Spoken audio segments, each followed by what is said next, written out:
We have a 2002 Toyota Avalon where the right front strut is making a lot of noise when we hit small or large bumps, and we believe the strut is in good shape in terms of compression pressure and rebound. So I believe the strut mount has broken. Maybe the previous owner hit a large pothole or whatever. So from this box we have a new mount and a new bearing, and in this other box we have the new strut bumper, which is more heavy duty, and the bellows to protect the shaft of the strut. If you're worried or concerned about compressing the springs on a strut, to be on the side of safety, you could use 4 compressors instead of 2. And what I like about these spring compressors is you have a locking mechanism here, this pin, that prevents the compressor from sliding off the spring.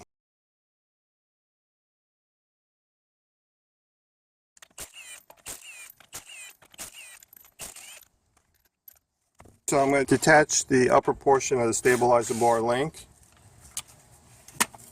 Okay, we'll just have to turn the wheel a little bit so it'll clear the link. There we go. Turn this back. Remove the brake line and ABS line connection bolt over here.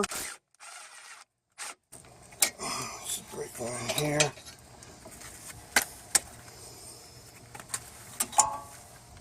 Detach the ABS line over here on the chassis,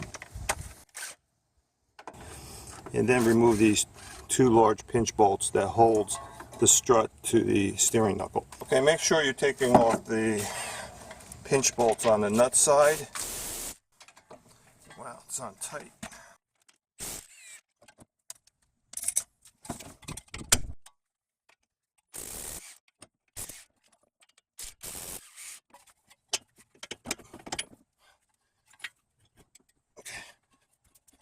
Then we'll go top side and remove the 3 nuts over here that holds the strut to the chassis.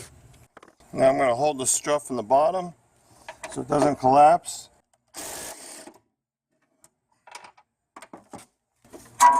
Right there. See, this was a quick strut installed a couple of years ago, so I don't believe the strut failed, but the mount was damaged.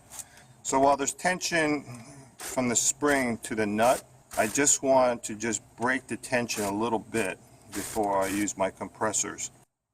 Okay, that should be enough. Just a couple threads. Once the springs are compressed and there's no more tension on the nut will spin with the shaft.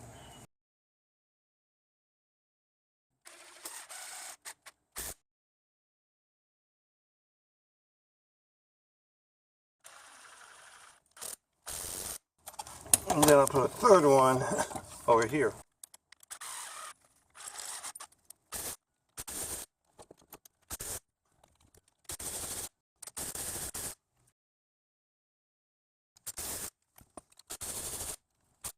Okay, so we got a gap forming over here, which means we pretty much have most of the tension off of the upper and lower mounts. This shaft that's putting pressure on that upper mount there. Alright, so we're going to take this compressor off because the shaft is rubbing against the upper mount. And we'll just reverse it.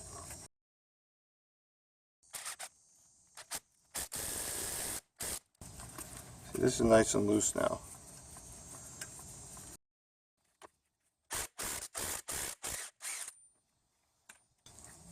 So a lot of times you can't visually tell the separation of the rubber from the metal frame, so we're just going to replace it. This acts like a ball joint, upper ball joint. It's the bearing to allow the strut to move with the wheel. So this mount can rotate back and forth with the wheel. You want this base of the shaft to be protruding above the upper spring seat.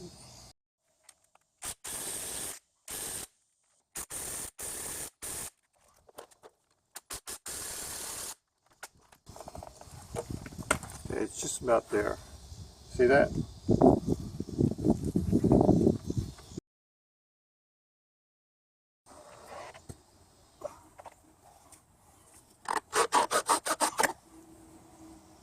Now, this is a quick strut, and that's the bumper with the integrated bellows, and in my opinion, this is really wimpy. So compare this bumper with this bumper. So what do you think is going to last longer? So here's a strut. It still has good downward resistance and it has good rebound. So this strut's okay. So it's got the rattling has to be a failure with this upper mount. But we're going to install the new bellows and bumper to protect the strut from over compression damage.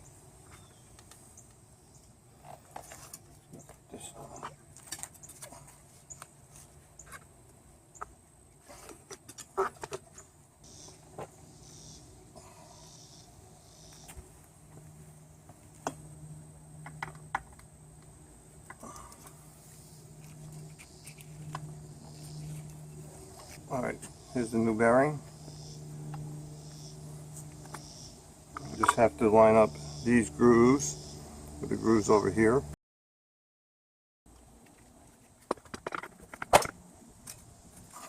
So you can tell when the grooves are lined up when you move it a little bit back and forth and the strut stem moves with it.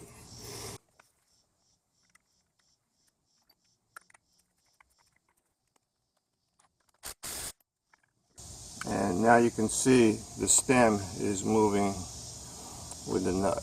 So this arrow is supposed to be pointing towards the pinch bolt mounting positions on the strut. So we'll just move this. It's always good to have an extra set of 19mm sockets, so if a socket were to get stuck anywhere, you could just fall back on the extra socket.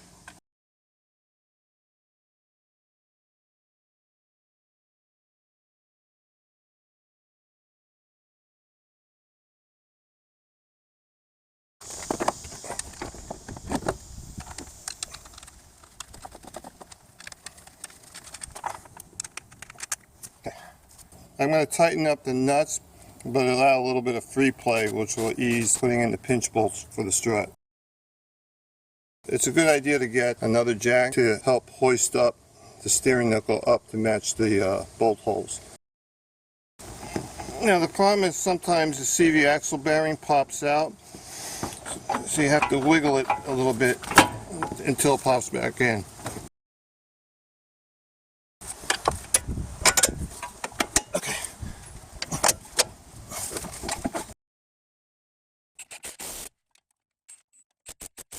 I have to twist the strut to get the stabilizer bar link in.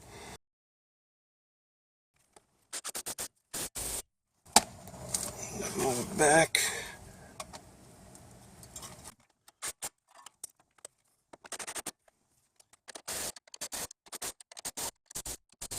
I'm going to apply the final torque to that. There. And we're done.